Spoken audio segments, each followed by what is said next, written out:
Let's do it. Hello. Bonjour. Bonjour, comment ça va? Ça va bien? Ça va bien, Toi? Moi.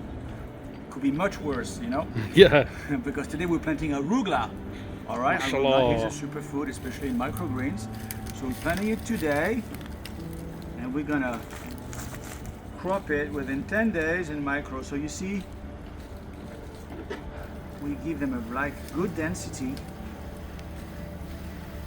because again we're gonna crop it within 10 days at the microgreen stage.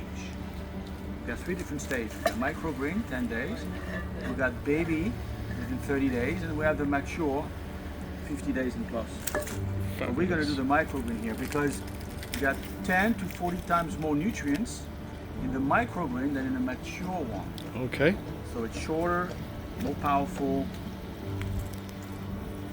That's it. Covering the soil. And we're good. A little tag. And we're gonna be watering. Oh, microgreen. Please, Bunny.